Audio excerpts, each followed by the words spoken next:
ನಮಸ್ಕಾರ. DV news Karnataka. ನಾನು ಶಂಕರ್ ತೊಂಟಾಪುರ.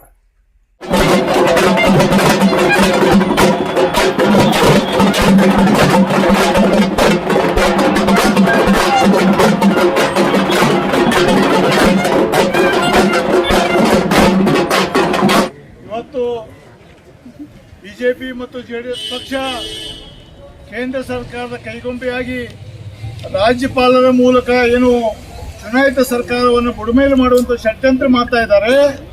ಇದು ವ್ಯಕ್ತಿಗತವಾದಂತಹ ಹೋರಾಟ ಅಲ್ಲ, ಇದು ಸ್ವಾಭಿಮಾನಿ 7 ಕೋಟಿ ಕನ್ನಡ ವಿರುದ್ಧ ಮಾಡುತ್ತಿರುವಂತಹ ಒಂದು ಬಿಜೆಪಿ. ಯಾವ ಕನ್ನಡಿಗರ ಪರವಾಗಿ, ಯಾರ ಶೋಷಿತರ ಪರವಾಗಿ, ದಲಿತರ ಪರವಾಗಿ, ದೀನರ ಪರವಾಗಿ, ಬಡವರ ಪರವಾಗಿ ಏನು ಒಳ್ಳೆ ಕೆಲಸ ಮಾಡ್ತಾ ಇದ್ದಾರೆ ಸಿದ್ದರಾಮಯ್ಯ. ಮತ್ತು ರಾಷ್ಟ್ರ ಮಟ್ಟದಲ್ಲಿ ಈ ನರೇಂದ್ರ ಮೋದಿ ಮತ್ತು ಶಾಗೆ ಕಪಾಳಿಗೆ ಹೊಡೆದ ಹಾಗೆ ಮಾತನಾಡ್ತಿರುವ ಸಿದ್ದರಾಮಯ್ಯನವರು ಹೇಗಾದ್ರೂ ಮಾಡಿ ಕುತಂತ್ರ ಮಾಡಿ ಕೆಳಗಿಳಿಸಬೇಕು, ಷಡ್ಯಂತ್ರ ಇದ್ರಲ್ಲಿ ಅಡಗಿದೆ ಅನ್ನೋದು ನಾವು ತಿಳ್ಕೊಳ್ಬೇಕು. ಈಗ ನಾವು ಮನವಿ ಕೂಡ ಬಂದೀವಿ ಡಿ ಸಿ ಸಾಹೇಬ್ರಿಗೆ.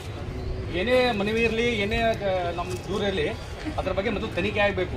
ಈಗ ಸಿದ್ದರಾಮಯ್ಯ ವಿರುದ್ಧ ಡಿಪಾರ್ಟ್ಮೆಂಟ್ದವರೇ ಇದು ಕೊಟ್ಟಿದ್ರು, ಆದ್ರೆ ಅವ್ರಿಗೆ ಇನ್ನೂ ಅವ್ರಿಗೆ ಪ್ರಾಸಿಕ್ಯೂಷನ್ಗೆ ಅನುಮತಿ ಕೊಡಲಿಲ್ಲ. ಈ ಸಿದ್ದರಾಮಯ್ಯ ಸಾಹೇಬ್ರ ಬಗ್ಗೆ ಅವ ತಕ್ಷಣವಾಗಿ ಕೇಂದ್ರ ಸರ್ಕಾರದ ಕೈಗೊಂಬೆಯಾಗಿ ರಾಜ್ಯಪಾಲರು ಕೆಲಸ ಮಾಡ್ತಾ ಇದ್ದಾರೆ. ಮತ್ತು ಸಂವಿಧಾನ ವಿರೋಧಿ, ಬಾಬಾ ಸಾಹೇಬ್ ಅಂಬೇಡ್ಕರ್ ಬರೆದ ಸಂವಿಧಾನ ವಿರೋಧಿ ಅದಾರ ಅಂತೇಳಿ ಈ ಸಂದರ್ಭದಲ್ಲಿ ಬಹಳ ಖಂಡಿತವಾಗಿ ಹೇಳಿಕೆ ಇಷ್ಟಪಡ್ತಾ ಇದ್ದೀನಿ. ಇನ್ನೊಂದು ದಲಿತ ಸಂಘರ್ಷ ಸಮಿತಿ ಏನದು ಅವ್ರಿಗೆ ಗೊತ್ತಿಲ್ಲ. ಈಗ ನಾವು ಇಷ್ಟು ಶಾಂತಿಯುತವಾಗಿ ನಾವು ಪ್ರತಿಭಟನೆ ಮಾಡಿದ್ದೀವಿ. ನಮ್ಮೆಲ್ಲ ಜಿಲ್ಲಾ ನಾಯಕರ ನೇತೃತ್ವದಲ್ಲಿ ನಾವು ಕೇಂದ್ರ ಬಿಜೆಪಿ ಸರ್ಕಾರದಲ್ಲಿ ರಾಜ್ಯದ ಬಿಜೆಪಿ ನಾಯಕರಿಗೆ ನಾನು ಎಚ್ಚರಿಕೆ ಕೊಡ್ತಾ ಇದ್ದೀನಿ. ನಾವು ಏನು ಷಡ್ಯಂತ್ರ ಮಾಡ್ತಾ ಇದ್ದೀರಿ, ಕೂಡಲೇ ಷಡ್ಯಂತ್ರದಿಂದ ಹಿಂದೆ ಸರಿಬೇಕು. ಇಲ್ದಿದ್ದಾರೆ ಮುಂದೆ ಬರುವ ದಿವಸಗಳಲ್ಲಿ ವಿಜಯಪುರದಿಂದ ನಾವು ಉಗ್ರವಾದ ಪ್ರತಿಭಟನೆ ಮಾಡಿ ಯಾವುದಕ್ಕೂ ಹತ್ತದಲ್ಲ. ನಮ್ಮ ಎಲ್ಲ ನಾಯಕರ ನೇತೃತ್ವದಲ್ಲ ಮುಂದೆ ಬರುವ ದಿವಸಗಳಲ್ಲಿ ಉಗ್ರವಾದ ಪ್ರತಿಭಟನೆ ಮಾಡ್ತೀವಿ ಅಂತ ಸಂದರ್ಭದಲ್ಲಿ ಹೇಳಿ ನಮಗೆ ಮಾತಾಡಿ ಅವಶ್ಯಕತೆ ಮೇಲೆ ಉಳಿಸಿ. ಸಿದ್ದರಾಮಯ್ಯ ಸಾಹೇಬರಿಗೆ, ದೇಶ ಕಂಡ ಅಪರೂಪದ ಮುಖಂಡ ಸಿದ್ದರಾಮಯ್ಯ ಸಾಹೇಬರಿಗೆ,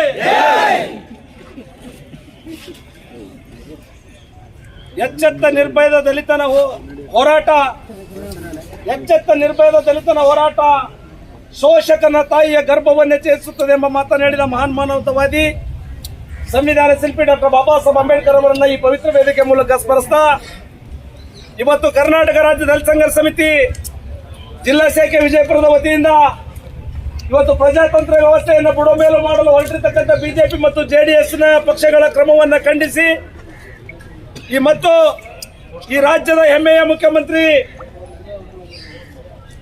ಸರ್ವ ಸಮಾಜದ ಸರ್ವ ಧರ್ಮದ ಜನನಾಯಕ ಸನ್ಮಾನ್ಯ ಶ್ರೀ ಸಿದ್ದರಾಮಯ್ಯನವರನ್ನ ಬೆಂಬಲಿಸಿ ಹೋರಾಟ ನಡೆದಿದೆ. ಎಂಥದ್ದು ಒಬ್ಬ ಸತ್ಯವನ್ನ ಪ್ರತಿಪಾದನೆ ಮಾಡಿಕೊಂಡು ಹೋಗ್ತಕ್ಕಂಥ ವ್ಯಕ್ತಿಯ ವಿರುದ್ಧ, ಒಬ್ಬ ಸಾಮಾಜಿಕ ನ್ಯಾಯವನ್ನ ಪ್ರತಿಪಾದನೆ ಮಾಡಿಕೊಂಡು ಹೋಗ್ತಕ್ಕಂಥ ವ್ಯಕ್ತಿಯ ವಿರುದ್ಧ, ಒಬ್ಬ ಮಹಿಳೆಗೆ ನ್ಯಾಯವನ್ನ ಕೊಡ್ತಕ್ಕಂಥ ವ್ಯಕ್ತಿಯ ವಿರುದ್ಧ, ದೀನರ ದಲಿತರ ದುರ್ಬಲರಿಗೆ ನ್ಯಾಯವನ್ನ ಕೊಡ್ತಕ್ಕಂಥ ವ್ಯಕ್ತಿ ಈ ದೇಶದಲ್ಲಿ ಯಾರಾದ್ರೂ ಇದ್ರೆ ಸನ್ಮಾನ್ಯ ಶ್ರೀ ಸಿದ್ದರಾಮಯ್ಯ ಸಾಹೇಬರು. ಈ ಸಿದ್ದರಾಮಯ್ಯ ಸಾಹೇಬರು ಮಾಡ್ತಕ್ಕಂಥ ಒಳ್ಳೊಳ್ಳೆ ಕೆಲಸಗಳು ಈ ದೇಶದ ನಾಲಾಯಕರಿಗೆ ಆಗಿ ಬರ್ತಾ ಇಲ್ಲ, ಈ ದೇಶದ ಜಾತಿವಾದಿಗಳಿಗೆ ಆಗಿ ಬರ್ತಾ ಇಲ್ಲ, ಈ ದೇಶದಲ್ಲಿ ಹುಟ್ಟಿರ್ತಕ್ಕಂಥ ಬ್ರಿಟಿಷ್ ಸಂತಾನಗಳಿಗೆ ಆಗಿ ಬರ್ತಾ ಇಲ್ಲ. ಅವರು ಸಿದ್ದರಾಮಯ್ಯ ಸಾಹೇಬ್ರ ವಿರುದ್ಧ ಹೋರಾಟ ಮಾಡ್ತಾ ಇದ್ದಾರೆ. ಯಾಕೆ ಬ್ರಿಟಿಷರ ಸಂತತಿ ಅಂತ ಹೇಳ್ತಾ ಇದ್ದೀನಿ ನಾನು. ಇಲ್ಲಿ ಒಂದು ಬಹಳ ಎದೆಗಾರಿಕೆಯ ಮಾತನ್ನು ಹೇಳಿಕೆ ಬಯಸ್ತಾ ಇದ್ದೀನಿ, ಬಹಳ ಗೌರವದಿಂದ ಮಾತನ್ನು ಹೇಳಿಕೆ ಬಯಸ್ತಾ ಇದ್ದೀನಿ, ಸ್ವಾಭಿಮಾನದ ಮಾತನ್ನು ಹೇಳಿಕೆ ಬಯಸ್ತಾ ಇದ್ದೀನಿ. ಈ ದೇಶದ ಇತಿಹಾಸವನ್ನು ಅರ್ಥ ಮಾಡ್ಕೊಳ್ರಿ. ಸಿದ್ದರಾಮಯ್ಯ ಸಾಹೇಬ್ರ ಬಗ್ಗೆ ಅಪಪ್ರಚಾರ ಮಾಡ್ತಕ್ಕಂಥ, ಅವಮಾನ ಮಾಡ್ತಕ್ಕಂಥ ಹಿಜಡಾ ಸಂಸ್ಕೃತಿ ಅವರಿಗೆ ಗೊತ್ತಿರಲಿ. ಸಿದ್ದರಾಮಯ್ಯ ಸಾಹೇಬ್ರು ಹುಟ್ಟಿದ್ದು ಬಡತನದಲ್ಲಿ, ಸಿದ್ದರಾಮಯ್ಯ ಸಾಹೇಬ್ರು ಹುಟ್ಟಿದ್ದು ಈ ದೇಶದ ಹಾಲು ಮತ್ತು ಸಮಾಜದಲ್ಲಿ, ಸಿದ್ದರಾಮಯ್ಯ ಸಾಹೇಬ್ರು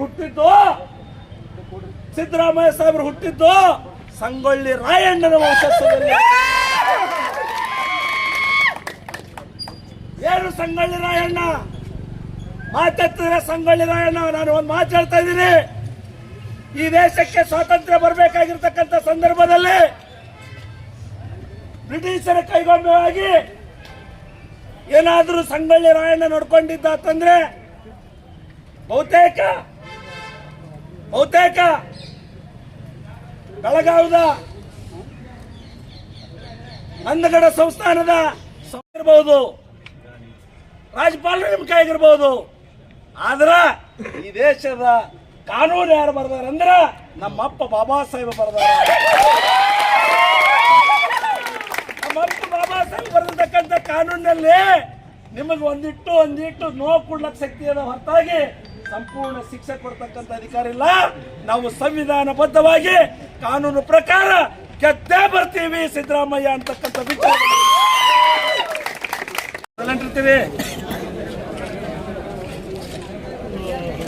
ಕರ್ನಾಟಕ ರಾಜ್ಯ ಸಂಘರ್ಷ ಸಮಿತಿ ಜಿಲ್ಲಾ ಶಾಖೆ ವಿಜಯಪುರ ವತಿಯಿಂದ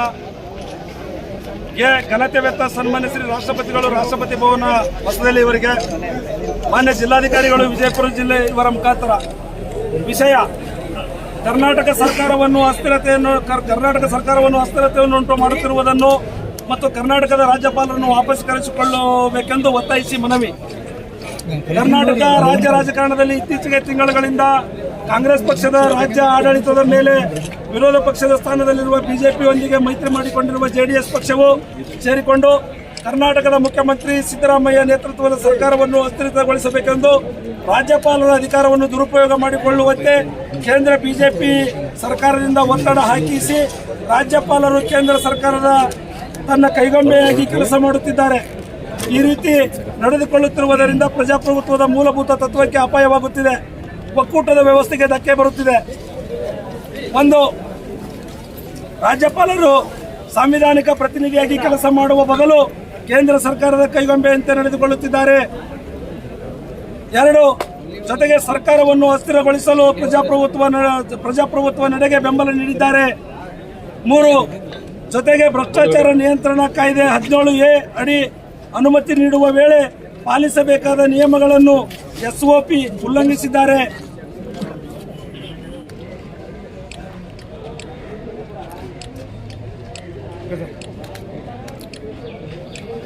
ಓಕೆ ಸರ್.